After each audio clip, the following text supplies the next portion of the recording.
दोस्तों, मैं उत्सव कुमार आप सभी का आपके अपने YouTube चैनल उत्सव मैथ्स में स्वागत करता हूं। आज की वीडियो में मैं फिर से आप सभी स्टूडेंट के लिए आरआरबी एनटीपीसी जिसका एग्जामिनेशन 28 दिसंबर 2020 से 8 अप्रैल 2021 के बीच में जो चला था, उसमें 12 जनवरी 2021 को फर्स्ट शिफ्ट में कौन कौन से प्रश्न पूछे गए, उन सारे प्रश्नों का सॉल्यूशन मैं इस वीडियो में लेकर आया हूं। ये वीडियो उन सभी स्टूडेंट के लिए बेहद ही इंपॉर्टेंट होने जा रहा है जिनका नवंबर से RRB ALP, technician, RPF SI, NTPC का एग्जामिनेशन है। उनके लिए यह वीडियो बेहद ही इंपॉर्टेंट है क्योंकि आप सभी को पता है कि आरआरबी एनटीपीसी का रेलवे का कोई भी एग्जामिनेशन हो, उसमें जो मैथ के कुछ फिक्स टाइप के क्वेश्चन होते हैं जो आपके एग्जामिनेशन में हर एक एग्जामिनेशन में देखने को जरूर मिलते हैं। ये प्रीवियस ईयर्स क्वेश्चन है तो काफ़ी कारगर साबित होने वाला आप सभी स्टूडेंट के लिए। साथ ही साथ आज हमारा RRB NTPC previous years question का आज हमारा 24वां क्लास है। प्लेलिस्ट इन सारे क्लासों का प्लेलिस्ट बना दिया गया है, सारे प्रीवियस ईयर्स क्वेश्चन का प्लेलिस्ट बना दिया गया है। जो नहीं देखे वो जाकर देख सकते हैं। देखिए, आप सभी स्टूडेंट को पता होगा कि मैं डेली रात के 9:30 या 10 बजे के बीच में मैं आप सभी स्टूडेंट के लिए आरआरबी एनटीपीसी का, देखिए यहाँ पर ओनली मैथ के क्वेश्चन देखने को मिलेंगे, बचे हुए जीके और रीजनिंग के क्वेश्चन आपको रात को देखने को मिलेंगे। ये लाइव क्लासेस इसलिए लाया जाता है ताकि अगर आपको मैथ का कोई क्वेश्चन समझने में समस्या हुआ है तो आप वहां पर जाकर पूछ सकते हैं। आइए, पहला क्वेश्चन, पीडीएफ के लिए टेलीग्राम ग्रुप में जुड़ जाइए। वह छोटी से छोटी धनात्मक संख्या ज्ञात कीजिए जिसे 4 अंकों की सबसे बड़ी संख्या में जोड़ने पर प्राप्त योगफल 307 से पूर्णतः विभाज्य होना चाहिए। देखिए, 4 अंकों की सबसे बड़ी संख्या है 4 गो 9, मतलब 9999। ये 307 से विभाजित कब होगा? तो ये इसको लगेगा 3 बार में, कितना लगा? 921। तो 9 में से 1 गया 8, 9 में से 2 गया 7, 89। 2 बार में लगेगा 614। 9 में से 4 गया 5, 8 में से 1 गया 7, 7 में से 6 गया 1।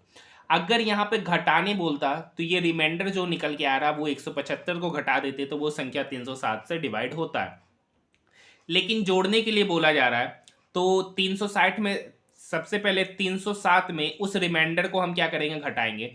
तो 7 में से 5 गया 2, ठीक है। 10 में से 7 गया 3 और यहाँ हो गया 2, 2 में से 1 गया 1। मतलब 9999 में वो कौन सी छोटी संख्या जोड़े कि वो 307 से विभाजित हो जाए?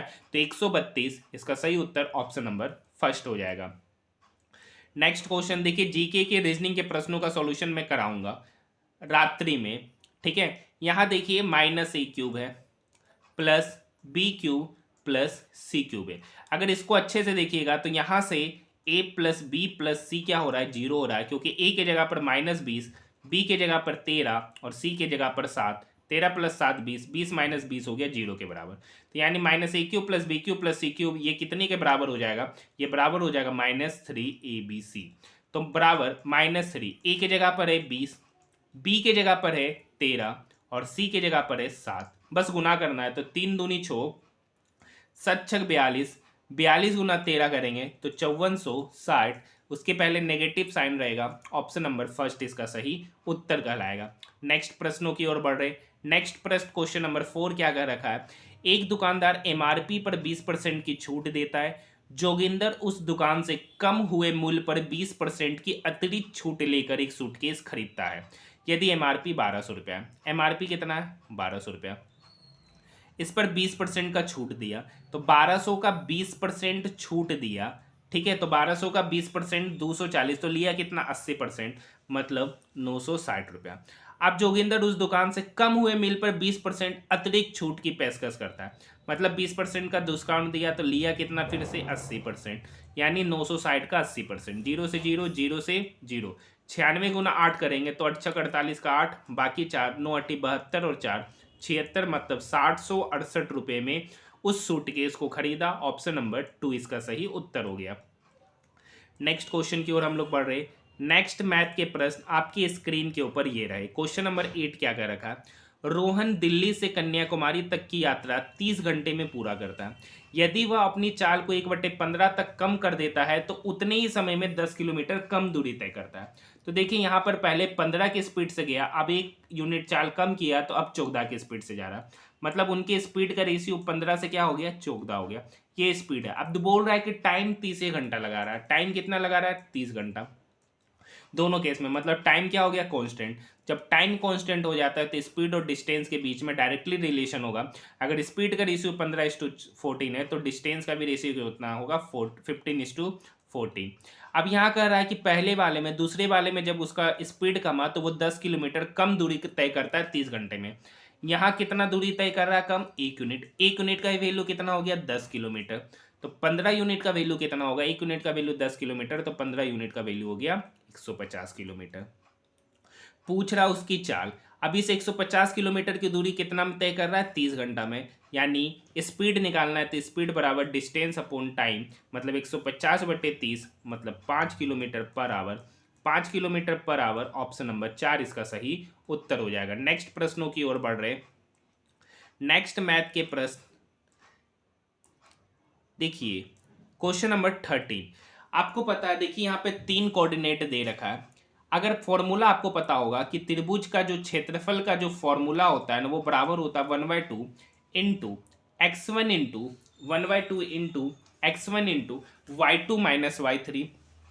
ठीक है, y2 minus y3 plus x2 into y3 minus y1 plus x3 into y1 minus y2 होता है। ठीक है, यहाँ पर एरिया ऑफ ट्रायंगल दे रखा है 18, और ये 2 इक्वल के उधर जाएगा तो 18 गुना 2 हो गया 36, ये बराबर हो गया x1 की जगह पर ये x1 है, ये y1 है, सॉरी ये x1 है, ये x2 है, ये x3 है, ये y1 है, ये y2 है और ये y3 है। ठीक है, तो x1 की जगह पर आपका 2 है, y2 माइनस y3, तो y2 की जगह पर 1 है, y3 की जगह पर 3 है, तो 1 माइनस 3 मतलब -2 डायरेक्ट लिख रहे हैं, प्लस x2 की जगह पर यहाँ पर 5 है, 5, थोड़ा सा कलम का कलर चेंज कर लेते हैं। x2 की जगह पर 5 है, और यहाँ पर देखिए y3 माइनस y1, y3 आपका 3 है, y1 आपका 7 है, तो 3 माइनस 7, 3 माइनस 7 कितना होता है -4, प्लस x3 की जगह पर आपका x है, और यहाँ पर होता है y1 माइनस y2 मतलब 7 माइनस 3, तो 7 माइनस 3 कितना हो गया 4, तो इधर हो गया 36, ये बराबर होगा 2 गुना -2 मतलब -4, 5 गुना -4 मतलब -20 प्लस 4x। अब देखिए 20 प्लस 4 24, -24 इक्वल के उधर जाएगा तो +24 मतलब 36 प्लस 24, इसी का वैल्यू है 4x। तो 4x बराबर हो गया 60, तो यहाँ से x कितना निकल, सॉरी यहाँ पर हो गया, इसका तो आंसर ही गलत है। ठीक है, तो 4x बराबर यहाँ से हो गया 60, 36 4 40 20 60, तो यहाँ से x निकल के आ रहा है 15, x निकल कर आ रहा है 15। ठीक है, तो इस क्वेश्चन का सही उत्तर 15 है, और ये क्वेश्चन गलत है क्योंकि इस क्वेश्चन का कोई भी ऑप्शन ये नज़र नहीं आएगा। क्वाड्रेटिक इक्वेशन तो बनेगा नहीं, बनेगा लीनियर इक्वेशन, तो कोई भी ऑप्शन एग्जिस्ट नहीं करेगा। इस क्वेश्चन का सही उत्तर 15 है। ऐसे इसका सारा ऑप्शन गलत है, कैलकुलेशन में कोई गलती नहीं हुआ है, तो ये इसका उत्तर है। ठीक है, x3 की जगह पर x into y1 minus y2, y1 sorry 7 minus x 6, यहाँ पर होगा 6x, तो 6x बराबर 60, 6x बराबर 60, तो x का वैल्यू निकल के आ गया 10, लेकिन 10 भी ऑप्शन में नहीं है, 10 भी ऑप्शन में नहीं है, तो इस क्वेश्चन का जो सही उत्तर होगा x बराबर 10, कोई ऑप्शन नहीं है इसका। इस क्वेश्चन का सोल्यूशन गलत है। जो भी एग्जामिनेशन दिए होंगे उनके x मार्क्स 1 मार्क जरूर बढ़ा होगा। देखिए त्रिभुज ABC है, ठीक है, यहाँ पे त्रिभुज ABC दे रखा है, यहाँ पर कुछ कहानी दे रखा है कि त्रिभुज ABC के बारे में, ये पॉइंट A है, ये पॉइंट B है, ये पॉइंट C है, ये दे रखा है 60 डिग्री, ये एंगल है 60 डिग्री। अब यहाँ पे कह रहा है कोई पॉइंट O है, ठीक है, कोई पॉइंट O है। अब यहाँ कह रहा है कि एंगल OBC OBA का दुगना, ये पॉइंट है O, OBC OBA का दुगना, अगर आपका 1 यूनिट होगा तो ये कितना होगा 2 यूनिट। सेम कहानी यहाँ कर रहा है कि एंगल OCB OCA का दुगना, अगर ये भी 1 यूनिट होगा तो ये कितना हो जाएगा 2 यूनिट। देखिए ये साइड है 2 और 1 3 यूनिट, 3 3 6 यूनिट, यानी 6 यूनिट प्लस 60 डिग्री, ट्रायंगल के तीनों कोनों का सम होता है 180। ठीक है, तो 6 यूनिट प्लस 60 बराबर 180। ठीक है, तो यहाँ से 6 यूनिट बराबर हो गया 120, तो 1 यूनिट का वैल्यू यहाँ से पता चल गया 6 दूनी 12 मतलब 20 डिग्री। 1 यूनिट का वैल्यू 20 डिग्री। आपसे पूछ रहा है एंगल BOC मतलब ये वाला एंगल, 1 यूनिट का वैल्यू 20 डिग्री, तो 2 यूनिट का वैल्यू कितना होगा 40 डिग्री। ये अगर 40 हो गया तो ये भी कितना होगा 40, ये अगर 40 है, ये भी 40 है, तो एंगल बी ओ सी कितना निकल के आ जाएगा? तो एंगल बी ओ सी निकल के आ जाएगा 100 डिग्री, क्योंकि ट्रायंगल के तीनों कोनों का सम 180। ऑप्शन नंबर फर्स्ट इसका सही उत्तर हो जाएगा। ये रीजनिंग के प्रश्न है, फिलहाल इसको छोड़ रहे। नेक्स्ट क्वेश्चन, क्वेश्चन नंबर 16 क्या कर रखा है? देखिए 19:2/3, 19×3 57, 58, 59/3 माइनस 7:1/4, तो 7×4 28 और 1 29/4। अब देखिए ये +2:1/2 इक्वल के उधर जाएगा, तो 2 दूनी 4 और 1 5/2, ये बराबर है x के। एलसीएम ले लीजिए 3 4 2 का, तो 3 4 2 का एलसीएम हो गया 12। 3 का टेबल में 12 4 बार में, तो 60 चौक 240, 240 में से 4 गया तो 236, माइनस 4 12 3 बार में, 30 90 में से 3 चला गया तो 87, 2 छक 12 6 25 30, ये बराबर होगा x के। घटाना है तो यहाँ पे 87 + 30, तो 87 + 30 आपका कितना होगा? तो ठीक है 90 30 120, 120 में से 3 चला गया तो 117, 236 में से 117 घटाएंगे तो 16 में से 7 गया, 16 में से 7 गया तो 9, 2 में से 1 गया तो 1, 2 में से 1 गया तो 1, 119/12, यही है आपका x। तो अगर इसको मिक्स फ्रैक्शन में कन्वर्ट कीजिएगा तो ये वैल्यू हो जाएगा 9:11/12। ऑप्शन नंबर फर्स्ट इसका सही उत्तर है। यहाँ तक बात समझ में आई? नेक्स्ट क्वेश्चन देखिए, नेक्स्ट क्वेश्चन आपका क्या कह रखा है? नेक्स्ट क्वेश्चन है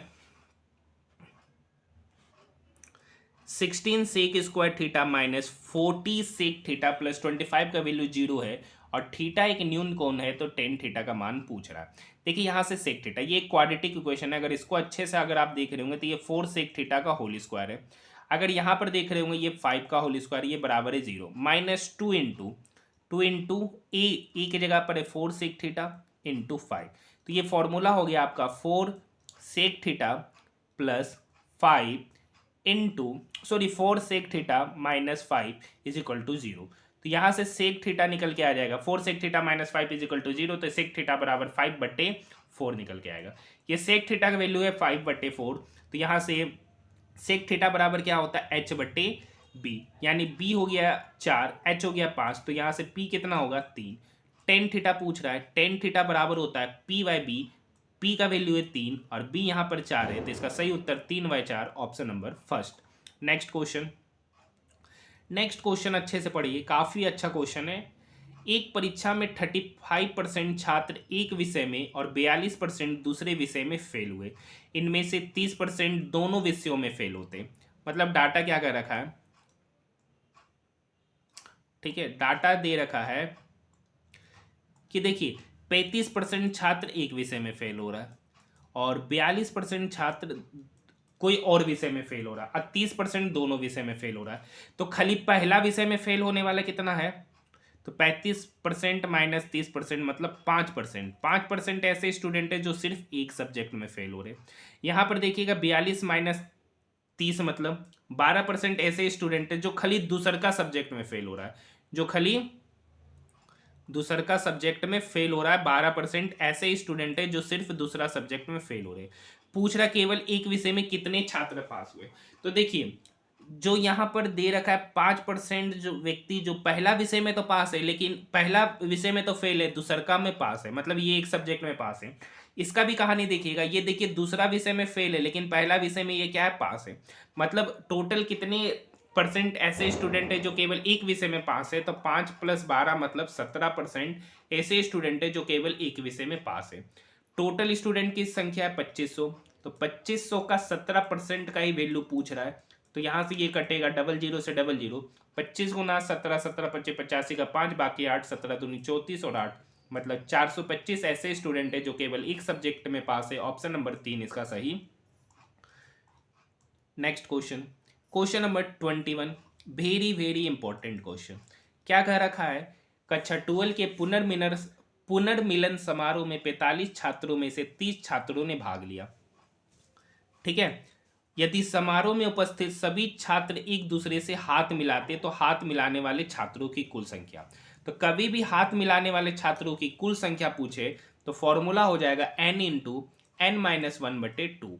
ठीक है, n बताएगा नंबर ऑफ छात्र, कितने छात्र हाथ मिला रहे। तो n की जगह पे 30, 30 माइनस 1 29, 29/2, ये 2 30 को काटेगा 15 बार में, 15 गुना 29, 15 नमक 135 का 5 बचा 13, 15 दूनी 30, 30 और 13 मतलब 435 इसका सही उत्तर होगा, ऑप्शन नंबर 4।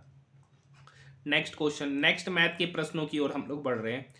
ठीक है, देखिए रात का टाइमिंग आप नोट कर लीजिए। रात के 9:30 बजे मैं आप सभी स्टूडेंट के लिए लाइव क्लासेस लेकर आऊँगा जीके और रीजनिंग का। और वहाँ पे अगर आपके मैथ के कोई भी डाउट पुनः बने रहते हैं तो आप हमें वहाँ पर लाइव क्लास में कमेंट सेक्शन में बता सकते हैं। 3x + 2y बटे 3x - 2y का वैल्यू 5/3 है। तो यहाँ से 3x + 2y बटे 3x - 2y componendo and dividendo लगाएंगे तो यहाँ से हो जाएगा 3x, यहाँ से हो जाएगा 2y, ये बराबर हो गया, दोनों को जोड़िए तो 5 + 3 8 और नीचे घटाएंगे तो 5 - 3 हो गया 2। ठीक है, ये 2 इस 8 को काटेगा 4 बार में। ठीक है, अब यहाँ से आपको x बटे वाई चाहिए तो 2 इक्वल के उधर जाएगा तो 4 × 2 8 और 3 इक्वल के इधर आएगा तो 8/3 यानी x = y, ऑप्शन नंबर 2 8/3।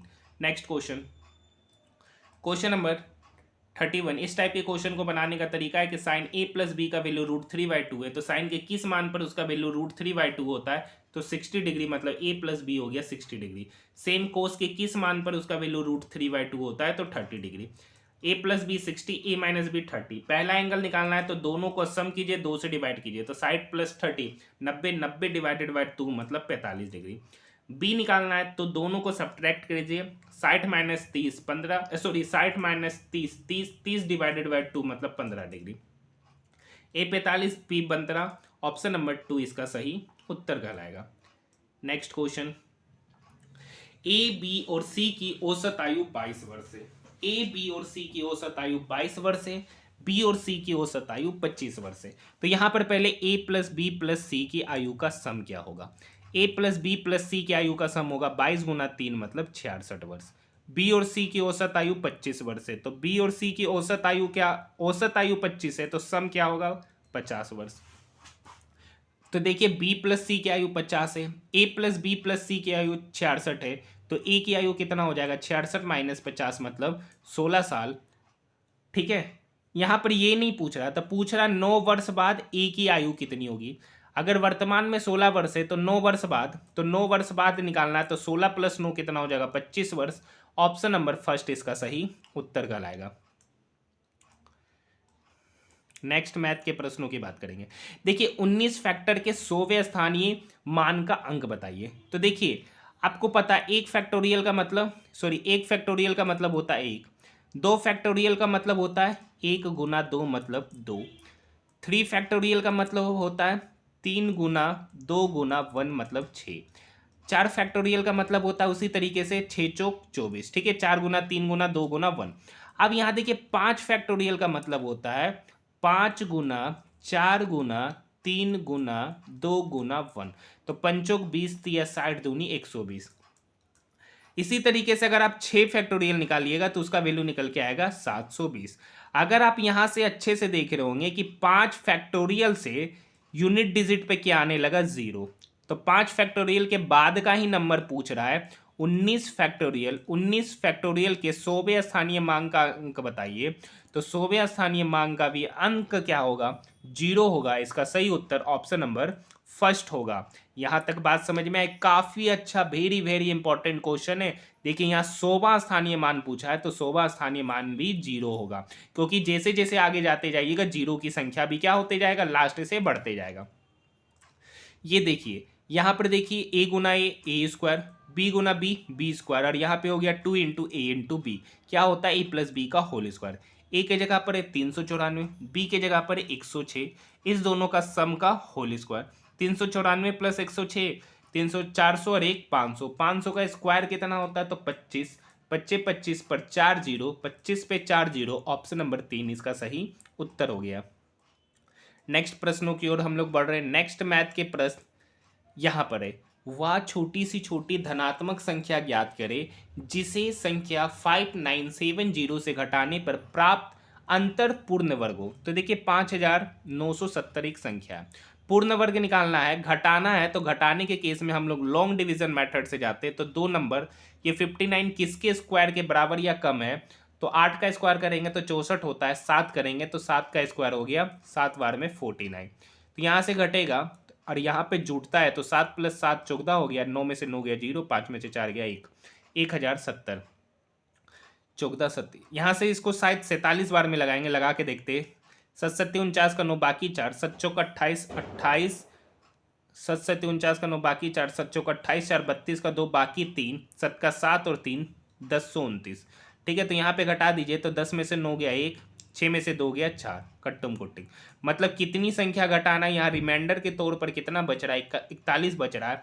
यानी 5970 में अगर 41 घटा देते तो घटाते तो कितना आएगा, 10 में से 1 गया 9, 6 में से 4 गया 2, यानी 5929 आएगा, जो एक पूर्ण वर्ग है। और ये पूर्ण वर्ग किसका है, 77 का स्क्वायर का। तो यहाँ पूछ रहा है कौन सी संख्या घटाना है, तो 41 इसका सही उत्तर होगा, ऑप्शन नंबर 2। नेक्स्ट मैथ के प्रश्न की ओर हम लोग बढ़ रहे हैं। देखिए पूछ रहा है 10.53 को 0.09 द्वारा विभाजित करने पे क्या बचेगा। डेसिमल से डेसिमल कटा, ये 9 इसको काटेगा, 9 एक कम 9, ठीक है, 1 9 1 कम 9 17, तो 117 बार में काटेगा, ऑप्शन नंबर 4 इसका सही उत्तर होगा। Next question, question number 46। एक भिन्न के अंश मतलब नुमरेटर में 50% और डिनोमिनेटर में 80% की वृद्धि की। तो मान लेते हैं कि फ्रैक्शन है x/y, इसका नुमरेटर में 50% का वृद्धि किया, मतलब करके कितना कर दिया 150, और डिनोमिनेटर में 80% का वृद्धि किया, मतलब करके कितना कर दिया 180। 0 से 0 कटा, ये 3 से 5 बार में, ये 3 से 18 बार में, 3 से 18 6 बार में। तो पूछ रहा नया भिन्न मूल भिन्न का कितना गुना है, तो 5x/6y है ना। तो ये जो नया भिन्न है ना, ये पुराने भिन्न का कितना गुना है, तो 5/6 गुना है, इसका सही उत्तर ऑप्शन नंबर 2। नेक्स्ट क्वेश्चन की ओर बढ़ रहे हैं। देखिए नेक्स्ट क्वेश्चन है 6000 और 7000 के बीच वह संख्या बताइए जो 12, 21, 32 और 18 से प्रत्येक से विभाज्य। तो यहाँ 12 का अगर फैक्टर कीजिएगा 2 गुना 2 गुना 2, 2 दूनी 4, 4 तिया 12, 21 का कीजिएगा तो 3 गुना 7, 32 का कीजिएगा तो 2 5 बार में आएगा, ठीक है, 3 4 5, और 18 का कीजिएगा तो 2 गुना 3 गुना 3। तो जो सबसे ज़्यादा बार आया तो 2 कितने बार आ रहा है, 5 बार, तो 2 5 बार आ रहा है, तो इसका मतलब हो गया 32। यहाँ पे 3 कितने बार आया, 2 बार, तो 3 तिया 9 गुना 7। तो यहाँ पर जब 32 गुना 9 गुना 7 कीजिएगा तो 9 7 63, 63 गुना 32, 63 गुना 32 करेंगे तो शायद आपका निकल के आ जाएगा 2016। तो यहाँ से एलसीएम निकल के आ गया 12, 21, 32, 18 का एलसीएम निकल के आ गया 2016। पूछ रहा है 6000 और 7000 के बीच में वो संख्या बताए जो इससे विभाज्य होगा। ये वही संख्या उससे विभाज्य होगा जो 2016 से विभाज्य होगा। तो 2016 से विभाज्य संख्या 6000 और 7000 के बीच में, तो 2016 गुना 3 करेंगे तो 6048। 2016 को जब 3 से गुना करेंगे तो 6048 है। 6048 ऐसी संख्या जो 12, 21, 32 और 18 से विभाज्य है और 6000 और 7000 के बीच में आता है, यही इसका उत्तर हो जाएगा। नेक्स्ट क्वेश्चन, क्वेश्चन नंबर 50 क्या कर रखा है। देखिए अच्छा क्वेश्चन है। PQ वृत्त का व्यास है, ठीक है। PQ यहां से यहां की कहानी कर रखा है कि PQ जो है ना वृत्त का व्यास है जिसका केंद्र O है, केंद्र O है। यदि कोई बिंदु R वृत्त पर स्थित है, कोई बिंदु R जो है ना वृत्त पर स्थित है, एंगल RPO, एंगल, ठीक है, इस पॉइंट को मिला दीजिए, एंगल RPO मतलब ये वाला पॉइंट आपका दे रखा है 39, ये दे रखा है 39 डिग्री। तो पूछ रहा है एंगल RQP मतलब ये वाला एंगल। आपको पता है वृत्त के केंद्र से, वृत्त के केंद्र से वृत्त के किसी भी पॉइंट पर जो एंगल बनता है ना वो कितना बनता है 90 डिग्री का। अब ये 90 हो गया, ये 39 होगा, ट्राइंगल के तीनों कोनों का सम 180 होता है, तो ये 39 हो जाएगा, तो ये कितना हो जाएगा, ये 51 डिग्री होगा। इसका सही उत्तर ऑप्शन नंबर 3, क्योंकि ट्रायंगल के तीनों कोनों का सम 180, 90 है, ये है 39 दे दिया है, तो तीसरा का एंगल कितना हो जाएगा 51 डिग्री, यही इसका सही उत्तर होगा। नेक्स्ट मैथ के प्रश्न क्या कर रखा है, क्वेश्चन नंबर 58। दो संख्याओं के लघुत्तम समावर्तक और महत्तम समावर्तक दे रखा है, उनमें से एक संख्या 240 है तो दूसरी पूछ रहा है।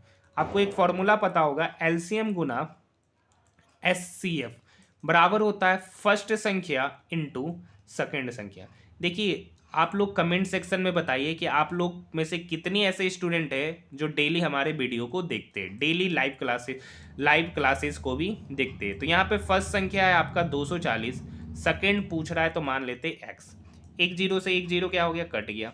ये 8 से 2 बार में, ये 8 से 3 बार में, ये 3 इसको काटेगा, 3 छक 18, 1 3 चौक 12, 64 गुना 2, 64 गुना 2 मतलब 128। ऑप्शन नंबर फर्स्ट ही इसका सही उत्तर हो जाएगा। देखिए ये क्वेश्चन कितना आसान है, ये 243 का स्क्वायर है और ये डिवाइडेड बाय 27 का स्क्वायर, तो 243 गुना 243 divided by 27 into 27 Guna 6 divided by 18। ये देखिए 27 243 को काटेगा 27 नमा 9 बार में, ये भी इसको काटेगा 9 बार में, तो ऊपर हो गया 9 गुना 9 मतलब 9 नमा 81 गुना 6 डिवाइडेड बाय 18। ये 6 इस 18 को काटेगा 3 बार में, 3 इस 81 को काटेगा 27 बार में, मतलब आंसर निकल के आ गया 27, option number 2। Next question, question number 60 क्या कह रखा है, ए किसी कार्य के 25% भाग को 10 दिनों में पूरा करता है। देखिए 25% का मतलब होता है 1/4, यानी ए किसी कार्य का 1/4 कार्य को 10 दिन में कर रहा है, तो ए अकेला उस पूरे कार्य को कितने दिन में करेगा, 10 गुना 4 मतलब 40 दिन में करेगा। ठीक है, 40 डेज में करेगा। बी 40%, देखिए 40% का मतलब होता है 2/5, बी 2/5 भाग को 40 दिन में कर रहा है, तो पूरे कार्य को कितने दिन में करेगा, ये इसको काटेगा 20 बार में, 5 गुना 20 मतलब बी उस कंप्लीट कार्य को कितने दिन में करेगा, 100 दिन में करेगा। सी कार्य का 1/3 भाग, सी कार्य का 1/3 भाग 13 दिन में कर रहा है, तो वो उस पूरे काम को कितने दिन में करेगा, तो 13 गुना 3 मतलब 39 दिन। पूछ रहा उनमें से कौन उस कार्य को सबसे तेजी से पूरा करेगा, सबसे तेजी से वही पूरा करेगा जो सबसे कम समय ले रहा है, तो सबसे कम समय कौन ले रहा है, सी 39 दिन में कार्य कर रहा है। इसका सही उत्तर सबसे कम लिया गया समय ऑप्शन नंबर सी होगा। देखिए एक समचतुर्भुज है, क्या है, देखिए ये बन गया है वर्ग, इसको समचतुर्भुज मानिएगा, क्या मानिएगा, ये समचतुर्भुज है। समचतुर्भुज चलिए बना ही देते फिगर, यहाँ पर ये आपका क्या है, एक समचतुर्भुज है। समचतुर्भुज मतलब जिसकी चारों भुजाएं आपस में बराबर होती है। इसका परिमाप 120 है, तो 4 गुना साइड का ही वैल्यू दे रखा है 120, तो यहाँ से साइड निकल के आ जाएगा 30 मीटर, तो यानी यहाँ से यहाँ की दूरी क्या है, 30 मीटर। अब देखिए दो समांतर भुजाओं के बीच की दूरी दे रखा है 15 मीटर। तो आपको पता है ये समचतुर्भुज एक प्रकार का कैसा चतुर्भुज होता है, समांतर चतुर्भुज। समचतुर्भुज एक प्रकार का समांतर चतुर्भुज होता है, और यहाँ पर इसका भुजा दे रखा है और उस पर हाइट दे रखा है, तो समांतर चतुर्भुज का फॉर्मूला होता है बेस गुना हाइट।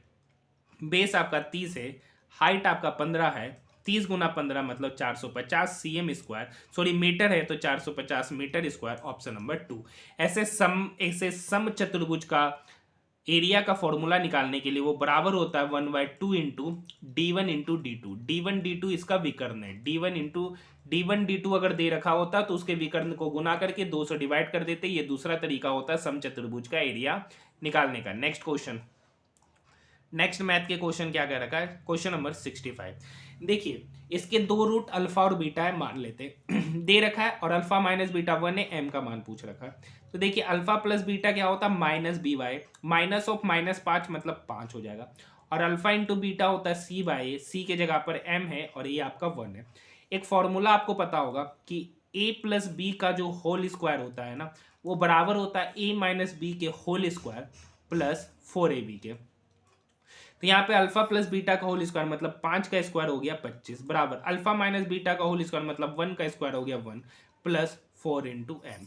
ये 1 इक्वल के इधर जाएगा तो 25 माइनस 1 हो गया 24, ये 24 बराबर हो गया 4m के, तो यहाँ से m पता चल जाएगा 24/4 मतलब 6, m का सही मान निकल के आ गया 6, ऑप्शन नंबर 4 इसका सही उत्तर हो गया। नेक्स्ट प्रश्नों की ओर हम लोग बढ़ रहे हैं। नेक्स्ट प्रश्न देखिए, दो त्रिभुज है ABC और DEF, यहाँ पर ABC कह रखा है, ABC त्रिभुज है ना, DEF के समरूप है, DEF के समरूप है। BC दे रखा है 12.5 cm, EF दे रखा है 10 cm।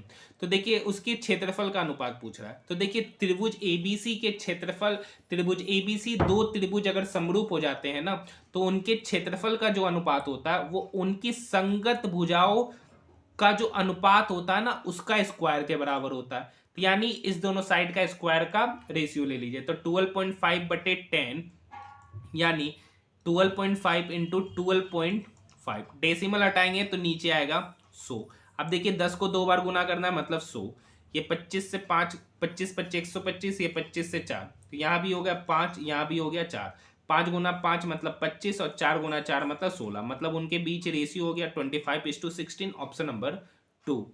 नेक्स्ट क्वेश्चन की ओर बढ़ रहे हैं। नेक्स्ट क्वेश्चन, माया और मीरा की वर्तमान आयु 6:5 है। प्रेजेंट है माया और मीरा का, माया और मीरा का वर्तमान आयु का अनुपात है 6:5। 15 साल बाद अनुपात कितना हो जा रहा है? 9:8। तो कितना यूनिट बढ़ रहा है 5 से 8 जाने में? 3 यूनिट। एक्चुअली में कितना साल बढ़ा है? 15 साल। तो 3 यूनिट का वैल्यू क्या हो गया? 15 साल। तो 1 यूनिट का वैल्यू हो गया 5 साल। आपसे पूछ क्या रखा है? मीरा की आयु। मीरा की आयु कितना यूनिट है वर्तमान में? 5 यूनिट। 1 यूनिट का वैल्यू 5 साल, तो 5 यूनिट का वैल्यू कितना होगा? 5 गुना 5 मतलब 25 साल, ऑप्शन नंबर 3। नेक्स्ट प्रश्नों की ओर बढ़ रहे हैं। नेक्स्ट प्रश्न, एक धनराशि 8 वर्षों में चक्रवृद्धि ब्याज पर दोगुनी हो जाती है। देखिए 8 साल में कितना हो रहा है? 8 साल में हो जा रहा है 2 गुना। तो पूछ रहा है कितने वर्ष में स्वयं का 4 गुना होगा? 4 गुना का मतलब होता है 2 का स्क्वायर। तो ये 2 को इस 8 से गुना देंगे, यही इसका शॉर्टकट तरीका होता है निकालने का। तो 8 गुना 2 मतलब 16 साल। 16 साल में कितना गुना हो जाएगा? 4 गुना हो जाएगा। यानी इसका सही उत्तर ऑप्शन नंबर फर्स्ट। यानी इस टाइम को उसके पावर से गुना कर दीजिए, यही इसका निकालने का क्या होता है? तरीका होता है, शॉर्ट वे। बाकी लॉन्ग वे आपका वही फॉर्मूला, अमाउंट बराबर प्रिंसिपल इंटू 1+r/100 पे पावर n। ये आपका लॉन्ग वे हो जाएगा। नेक्स्ट प्रश्नों की ओर बढ़ रहे हैं। देखिए क्या कर रखा है, निम्नलिखित वेन आरेख का अध्ययन करें और उन शिक्षकों का प्रतिनिधित्व करने वाले क्षेत्र की पहचान करें जो ना भारतीय है और ना ही चीनी है। मतलब एक ऐसा टीचर जो ना तो चाइनीज है ना ही इंडियन है। तो देखिए ये चाइनीज वाले का डाटा है, ये इंडियन वाले का डाटा है। तो टीचर जो ये 4 टीचर ऐसे हैं जो ना तो चाइनीज है ना ही इंडियन, इसका सही उत्तर ऑप्शन नंबर 4। ये रीजनिंग का प्रश्न है जो कि मैथ में भी बनता है। नेक्स्ट प्रश्नों की ओर बढ़ रहे हैं। देखिए एक कार का क्रय मूल्य 1,50,000 रुपया है। 1,50,000 रुपया। इसको 5% के लाभ पर बेचे तो कितने पर बेचे? 105/100 पर। तो यहाँ पर इसको गुना करना, डबल जीरो से डबल जीरो कट जाएगा। 15 गुना 105 तो 15 पच्चे 75, ठीक है 15, तो 15,075 यानी 1,50,000 का माल को हमने कितना में बेच दिया? 1,57,500 में। तो यहाँ पर प्रॉफिट कितने का हो रहा है? 7,500 रुपये का हो रहा है। कितने का प्रॉफिट हो रहा है? आप देखिए बाद में मोन्टू ने इसे 2% की हानि पे फिर से राजू को बेच दिया। तो राजू इसको खरीद कितने पर आया? तो 1,57,500 का 58% पे खरीद रहा है। 2% लॉस पे बेचा तो मतलब 98% पे खरीद रहा है। ये डबल जीरो से कट गया। 1575 को 98 से गुना कर देते हम, साइड में कर लेते हैं, ठीक है। 1575 को हम 98 से गुना करेंगे साइड में, तो ये लगभग निकल के आएगा 1,54,350 निकल कर आया। तो यानी 15,000 का सामान पर यहाँ पर अगली बार देखिए 15,750 है ना, और यहाँ पर बेचा कितना? 1,54,350 में। यहाँ देखिए प्रॉफिट कितने का था? 7,500 का। अब यहाँ पर अगर अच्छे से डाटा देखिएगा तो यहाँ पर क्या है? 4,350 का अंतर है। क्या है? 4,350 का, ठीक है। तो 7,500 रुपये में इस 4,350 को क्या करेंगे? घटा देंगे। तो 0, 10 में से 5 गया 5, 4 में से 3 गया 1, 7 में से 4 गया 3, मतलब 3,150 रुपये का ओवरऑल प्रॉफिट होगा। ऑप्शन नंबर 4 इसका सही उत्तर कहलाएगा। नेक्स्ट प्रश्नों की ओर बढ़ रहे हैं। नेक्स्ट मैथ के प्रश्न। हाँ देखिए, यदि दो वृत्तों की त्रिज्याएं 4.5 cm 3.5 cm है, अनुप्रस्थ उभयनिष्ठ स्पर्श रेखा की लंबाई 6 cm है, तो दोनों केंद्रों के बीच की दूरी बताएं। तो देखिए उभयनिष्ठ स्पर्श रेखा की जो लंबाई का फॉर्मूला होता है, उभयनिष्ठ स्पर्श रेखा की लंबाई का फॉर्मूला होता है square root under D square. D क्या है? उनके केंद्रों के बीच की दूरी, माइनस r1+r2 का होल स्क्वायर, r1+r2 का होल स्क्वायर। देखिए अनुप्रस्थ उभयनिष्ठ स्पर्श रेखा की लंबाई 6 दे रखा है, यानी इधर क्या करेंगे?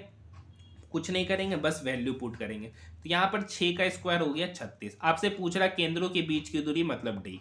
अब देखिए ये देखिए स्क्वायर रूट हटाएंगे तो इक्वल के इधर आएगा, तो 6 का स्क्वायर हो गया 36, ये बराबर हो जाएगा D square minus r1+r2, 4.5 plus 3.5, 4.5 5 5 और 3 8, 8 का स्क्वायर, ये 8 का स्क्वायर हो गया 64, माइनस 64 इक्वल के इधर जाएगा तो प्लस 64, यानी 36 प्लस 64 ये बराबर हो गया डी स्क्वायर। डी क्या? दोनों केंद्रों के बीच की दूरी। 36 प्लस 64 हो गया आपका 100, यानी डी स्क्वायर का वैल्यू 100, मतलब यहाँ से डी पता चल गया 10 cm। डी पता चल गया 10 cm, option number first. Next question देखिए नेक्स्ट क्वेश्चन का रखा है, नीचे दिया गया पाई चार्ट बता रहा है, ठीक है, यहां पर अच्छे से पढ़िए। 5 चार्ट के दृष्टिगत पतन के आधार पर कौन सी कंपनी सबसे ज्यादा मुनाफा कमाने योग्य है। तो देखिए यहाँ पर सेल्स के बारे में बताया जा रहा है, एक्सपेंसेस के। तो जो जितना ज्यादा बेच रहा होगा वो उतना ज्यादा प्रॉफिट कमा रहा होगा। तो सबसे बड़ा डाटा किसका दे रखा है पाई चार्ट में, तो सबसे बड़ा डाटा ये मिट्टी कलर वाले का है, जिसका नाम शायद यहाँ पर दे रखा है सी। यानी सबसे ज्यादा प्रॉफिट भी कौन, जो सबसे ज्यादा बेचेगा वही सबसे ज्यादा प्रॉफिट कमाएगा, यानी ऑप्शन नंबर सी इसका सही उत्तर है। देखिए ये बनाने वाला क्वेश्चन नहीं है, सोचने वाला क्वेश्चन है। यहाँ पर बोल रहा है पाई चार्ट के दृष्टिगत पतन के आधार पर किस कंपनी की प्रतिशत हानि सबसे अधिक है, कौन सबसे ज्यादा हानि गेन कर रहा है। तो देखिए यहाँ पर अगर डाटा को अच्छे से देखिएगा कौन सबसे ज्यादा हानि कर रहा है, तो देखिए यहाँ पर ये सबसे कम बेच रहा है, ये बेच क्या रहा है सबसे कम, लेकिन खर्चा सबसे ज्यादा कर रहा है, लेकिन खर्चा क्या कर रहा है सबसे ज्यादा कर रहा है। देखिए ये बेच तो रहा है कम, लेकिन खर्चा क्या कर रहा है ज्यादा कर रहा है। ये डाटा किसका है, ई का दे रखा है। क्योंकि देखिए बेचेगा कम, अगर मान लीजिए कम बेचेगा तो प्रॉफिट भी क्या होगा कम। अगर प्रॉफिट कम होगा और खर्च ज्यादा करेगा तो लोसे में ना रहेगा। यहाँ पर देखिए प्रॉफिट कम कर रहा है, खर्चा का डाटा ज्यादा है, तो यहाँ पर लॉस उठाने का संभावना किसके साथ है, ई के साथ। इसका सही उत्तर अगर बात करेंगे तो ऑप्शन नंबर 4 हो जाएगा। नेक्स्ट प्रश्न भी इसी पे पूछा है, क्या कह रखा है, पाई चार्ट के दृष्टिगत पतन के आधार पर किस कंपनी को कोई प्रतिशत लाभ या प्रतिशत हानि नहीं हुई है। कौन ऐसा कंपनी है जिसको ना तो प्रतिशत हानि हुआ है ना ही कोई प्रतिशत लाभ हुआ है। तो देखिए यहाँ पर डी का अगर डाटा देखिएगा तो यहाँ पे पाई चार्ट के बीच में जो एंगल बन रहा है वो लगभग सेम ही बन रहा है, 90 डिग्री का बन रहा है। यानी जितना सेल्स कर रहा है वो उतना ही एक्सपेंसेस कर रहा है, यानी no profit no loss, option number 3। क्योंकि यहाँ पर ये सेल कर रहा है और ये इसका एक्सपेंसेस है, दोनों लगभग सेम है, तो नो प्रॉफिट नो लॉस, यही इसका उत्तर होगा, ऑप्शन नंबर डी। अब देखिए ये सारे रीजनिंग के प्रश्न आपको यहाँ पर देखने को मिलेंगे। रीजनिंग का टाइमिंग का क्लासेस का टाइमिंग आपको बता दिया गया है, रात के 9:30 के बीच में मैं आप सभी स्टूडेंट के लिए सारे रीजनिंग के प्रश्नों का, जीके के प्रश्नों का सॉल्यूशन लाऊंगा। तो वैसे स्टूडेंट जो अभी तक हमारे चैनल को सब्सक्राइब नहीं किए तो चैनल को सब्सक्राइब जरूर कीजिएगा, साथ ही साथ इस वीडियो को दोस्तों के साथ शेयर जरूर कीजिएगा।